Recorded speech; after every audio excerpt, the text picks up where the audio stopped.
Hey guys, what's up? It's Jules of What Culture here, and I'm back with another sort of weird, temporal, messing with time and space episodes where we look back at the wrestling alternative realities that could and potentially should have been. It's very specific technology. Today, I want to talk about the streak. Yes, that one. You know the one. We all remember where we were when the Undertaker's streak was ended at WrestleMania 30. In fact, Sidgwick told me quite a funny story that apparently he went for a piss break because he was actually there watching it, went for a piss break in what he determined to be a rage urine assault. And while he was doing that, some big burly American guy burst in, kicked the door of the cubicle down, screaming, "Who gives a shit?" and then apparently cried in the cubicle very softly. It wasn't best received, is what I'm trying to say. Now here's the thing, ending the streak could have been a good thing. It could have taken an up-and-coming star and propelled them to the f***ing moon. But instead, Vince McMahon in his infinite wisdom decided to put it to Brock Lesnar to put the dead man under. The man was a part-timer and already a megastar, and he really did not need the rub. I mean, his real-life escapades had put him over more than anything he'd done in the WWE at that point. I mean, he went up to Frank Mir after he bashed his f***ing face in and then chatted to him. I would not do that. Then he apparently ripped off on like Bud or Coors Light by saying, "They're not paying me to drink this, I'm gonna go drink the competitor's brand," even though it was sponsoring UFC 100, and then gave the bedroom eyes to his wife live on pay-per-view TV in an sort of if I can be asked later kind of way. Which I would definitely not try to do because cucking Brock and his fisty penis ain't a smart move. But then Triple H got involved. Triple H defeated Lesnar at WrestleMania 29, pretty much undoing all of the investment that the WWE had put into him at that point. And then thanks to some weird 50-50 booking, Brock managed to get the win back, but it never really recaptured the flame that was underneath this meat-headed giant. And thus the decision was made. Brock was going to beat The Undertaker to try and recapture that spirit, but also because the dead man thought he only had one more match left in him. But then he went on to do WrestleMania 31, 32, 33. There was a lot of one more matches. He was kind of like Christian, except obsessed with cucumbers. What I'm trying to say is that was not a good enough reason to end the streak. But I wonder if there's an alternative reality that did it better.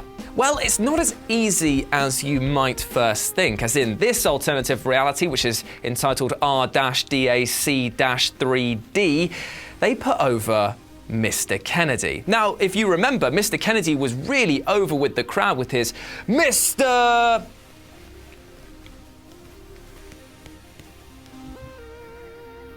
Kennedy! Like, that was really big at the time. But the problem is, like in our own reality, he didn't really change the wrestling landscape that much, so allowing him to win, no matter how over he was at the time, wasn't a smart move. So let's just close that down. Let's just close that right down. In this reality, Bray Wyatt was given the win, but unfortunately, much like in our own reality, WWE Creative just doesn't know how to write the swampy dude, so he just petered out. Again, another failure. Shut it down. But what about this universe? Here what they've done is take events that are happening at WrestleMania this year in 2018 and have basically done them at WrestleMania 30. I mean, the 4 years since the streak has ended haven't exactly been fantastic. The top guys are still the top guys. I mean, I went bold, that's probably the only news there, and Roman Reigns won a lot, lol.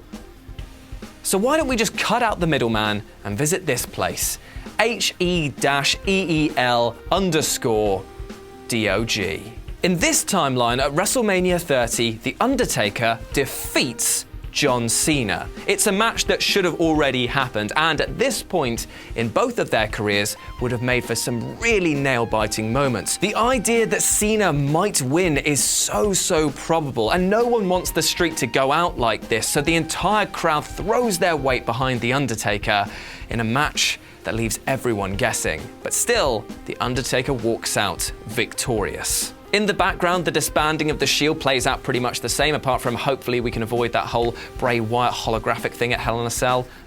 Could always do without that. But now we fast forward 1 year, and we're in 2015, and Roman Reigns has won the Royal Rumble, becoming the babyface that we all love to resent. But then Roman Reigns does something, a faux pas in the eyes of the fans. He comes out the next night on Raw, and he doesn't challenge for the WWE Championship, but purposefully singles out The Undertaker, saying that he is above the championship and the streak is all that he wants. Now this throws everything into disarray, because the whole thing is that there is a structure. You win at the Royal Rumble, you challenge for the big title at WrestleMania. But not Roman Reigns, he's apparently above this, which does nothing but piss off The Undertaker. This lack of respect enrages The Undertaker, who, off-screen, is the locker room leader, so it plays into like a meta bit of their feud. Yet he continually refuses Roman Reigns. He's not going to respect him because Roman Reigns clearly doesn't respect tradition. This leads Roman to go on a bit of a tirade. He starts calling him out, saying that he's a coward, that he basically is afraid of Roman Reigns. Even going so far as maybe to use the word shit or bitch, maybe even together, that he's a shitty bitch. Because, let's face it, the WWE loves to get a bit sweary and sweaty around WrestleMania times. I mean, we had quite a few instances in the lead-up where bitch, shit, even Vince McMahon saying he's going to give a f***ing beatdown to his son. Tell you what, mate, bit hot under the collar for that, isn't it? But either way, a swear word for a cheap pop. There's an important reason why I'm doing this, is because it will get that final bit of heat that he needs to effectively turn heel.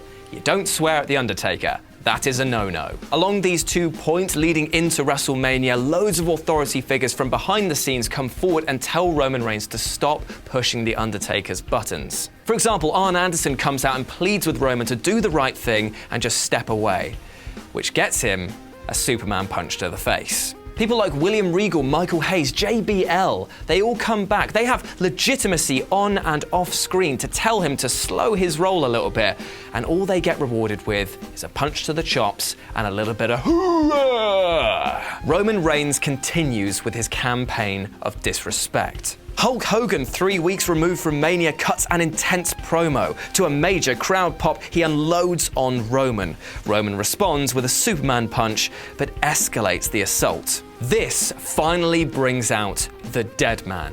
And after the gong, he drops his dong right on Roman's face by delivering a tombstone and slowly pointing to the WrestleMania sign.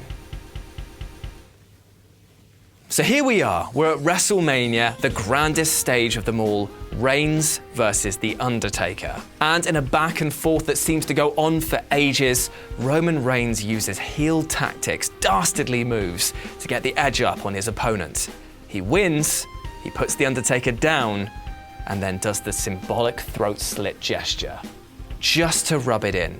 And with that, the streak is over. But not as over as Roman is now as a heel.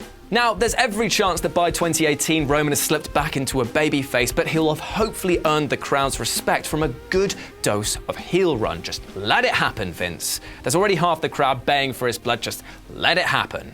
And that means that at WrestleMania 34, it's the big dog versus Brock Lesnar, and that actually feels like it means something. Not just something that's been thrown together slapdash just to protect your baby little boy who's constantly sucking at Shane McMahon's tit. It's just better business. And there we go, everyone's happy. I mean, I still go bold in this timeline, but that's a loss that I'm willing to take for you guys, because I care.